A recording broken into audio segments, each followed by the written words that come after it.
that I want to be, not to the point that God has called us to be. Okay?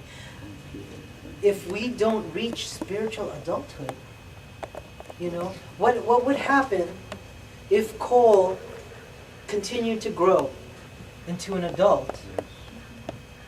However, all these things, the feeding himself, the communicate. What if, like for instance, just in the communication area, what if he didn't progress any further? And as an adult, he's, it's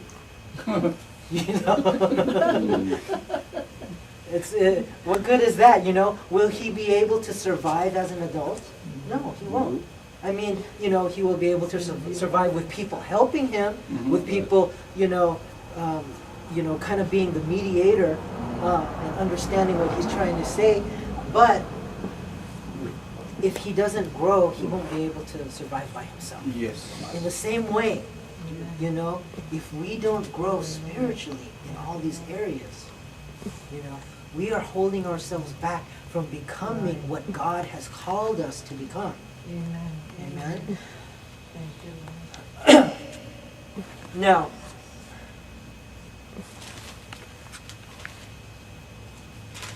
I've been reading. I was revisiting a book which Pastor Ul had given to me years ago, and the book was Fresh Wind, Fresh Fire by Pastor Jim Simbala. Okay. And I was just reading the very beginning where he speaks about when he first entered into the ministry, and he was so inexperienced, and his church was he had this church that was falling apart, that could seat up to 200 people. However, only 10 people would come, and it really disheartened him because, with 10 people, he couldn't make his mortgage payment, for the church, because I believe that at the church they were saying at that time that like the rent was maybe, or the mortgage was like $280, and he only had like $160 in his bank or something like that, and the hundreds, and then the amount that they would get from the offering was very, very, very small, But he lived on faith, in his growing from a spiritual infant to a spiritual adult, God spoke to him that if you truly want, these things that your heart desires, what you need to do is stop worrying about, everybody has their ways of, or you want, all the different pastors have their ideas. If you want your church to grow, what you need to do is you need to bring in popular speakers. Or what you need to do is you need to have, a professional, top quality worship band. You need, musicians, paid musicians. That's what you need. Or they would say, you need to start these programs, and they all have their ideas of how to bring people into the church. But what God told them is, if you would just get your congregation to call upon me in prayer, Amen. to earnestly call upon me, then you don't need to worry about anything else, and you will grow. Okay? So, it was the basis of prayer that made him grow from these 10 people to, I don't know how big it is. It's like 5,000. It's the Brooklyn Tabernacle is the church, and it's a big, huge church. And that's what they did, What he was saying was, in their prayer lives, he didn't want people to just, how there are people who just have these long-winded prayers, and they just put on a show for everyone, and like, wow, that guy, he speaks so eloquent. He must really love the Lord.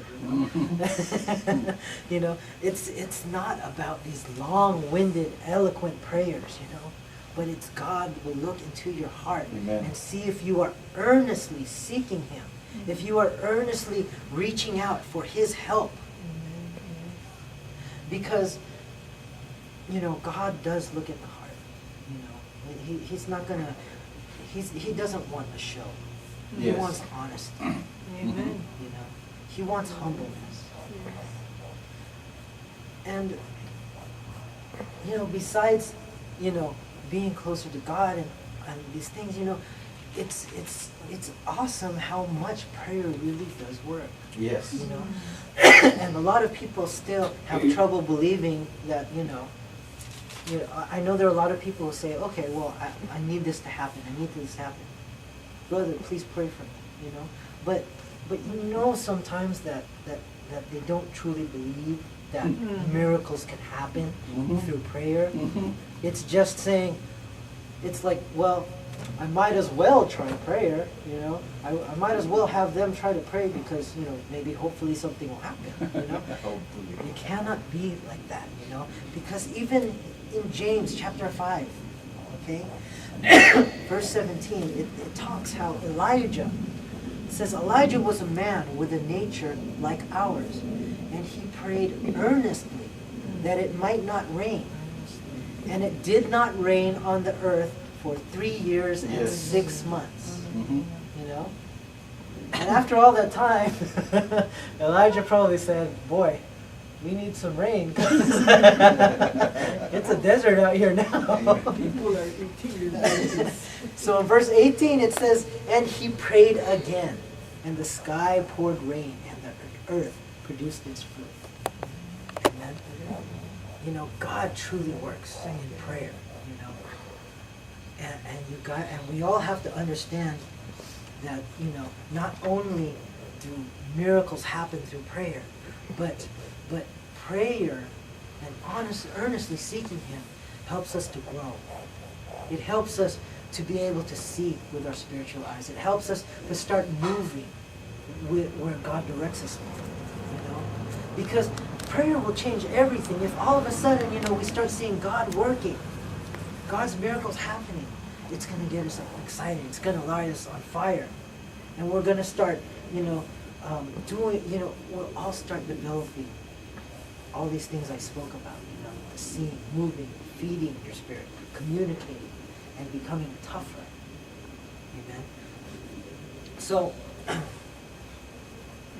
the main purpose of my preaching today is just, we have to we've been told time and time, prayer life, read the Word, okay? But we have to look at our prayer lives, look at how we are praying, you know? Because I know sometimes I catch myself saying the same prayer over and over again, that it becomes a routine, that the prayer I'm saying is not really truly from my heart, but it's like kind of memorized, you know? Just for the sake of prayer. Yeah. And we cannot fall into that. You know, there are times where, you know, if I'm going to pray for a meal, Lord, thank you for the food, help it to bless and nourish our bodies, you know, and that's that, you know, and it's such a routine. But we have to remember, you know, the Lord has blessed us enough that we are eating healthy so that, you know, we're not skinny. You know, we all have problems with our weight. You know, maybe we're blessed a little too much, you know. Because, you know, it hasn't always been like that. And in other countries it is not like that, you know, where every day we have food on our plates, you know. It is not like that. You know, in the Philippines there are a lot of people who are hungry. You know, all over the world in third world countries.